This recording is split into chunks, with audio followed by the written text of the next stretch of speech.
Matthew chapter 6. Be careful not to practice your righteousness in front of others to be seen by them. If you do, you'll have no reward from your Father in heaven. So when you give to the needy, do not announce it with trumpets, as the hypocrites do in the synagogues and on the streets, to be honored by others. Truly I tell you, they have received their reward in full. But when you give to the needy, do not let your left hand know what your right hand is doing, so that giving may be in secret. Then your Father, who sees what is done in secret, will reward you. And when you pray, do not be like the hypocrites, for they love to pray standing in the synagogues and on the street corners to be seen by others. Truly I tell you, they receive their reward in full. But when you pray, go into your room, close the door, and pray to your Father, who is unseen. Then your Father, who sees what is done in secret, will reward you. And when you pray, do not keep on babbling like pagans, for they think they will be heard because of their many words. Do not be like them, for your Father knows what you need before you ask Him. This, then, is how you should pray. Our Father, in heaven, hallowed be your name. Your kingdom come, your will be done, on earth as it is in heaven. Give us today our daily bread, and forgive us our debts, as we also have forgiven our debtors. And lead us not into temptation, but deliver us from evil.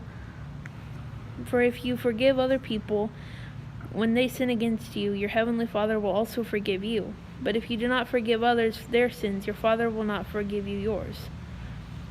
When you fast, do not look somber as the hypocrites do, for they disfigure their faces to show others they are fasting.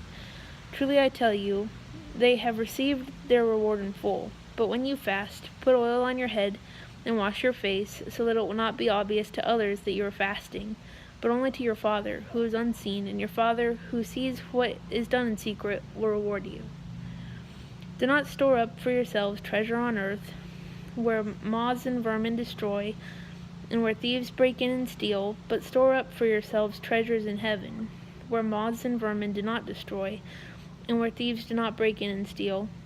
For where your treasure is, there your heart will be also. The eye is the lamp of the body. For your eyes are healthy, your whole body will be full of light. But if your eyes are unhealthy, your whole body will be full of darkness. If then the light within you is darkness, how great is that darkness? No one can serve two masters. Either you will hate the one and love the other, or you will be devoted to the one and despise the other. You cannot serve both God and money. Therefore I tell you, do not worry about your life, what you will eat or drink, or what about your body, what you will wear. Is not life more important than food, and the body more than clothes? Look at the birds of the air. They do not sow or reap or store away in barns, and yet your heavenly Father feeds them. Are you not much more valuable than they? Can any one of you, by worrying, add a single hour to your life? And why do you worry about clothes? See how the flowers of the field grow? They do not labor or spin. Yet I tell you that not even Solomon in all his splendor was dressed like one of these. If that is how God clothes the grass of the field, which is here today, and tomorrow is thrown into the fire, will He not do much more to clothe you, you of little faith? So do not worry, saying, what shall we eat, or what shall we drink, or what shall we wear? For the pagans run after all these things, and your heavenly Father knows that you need them. But seek first His kingdom and His righteousness, and all these things will be given to you as well. Therefore do not worry about tomorrow, for tomorrow will worry about itself. Each day has enough worry of its own.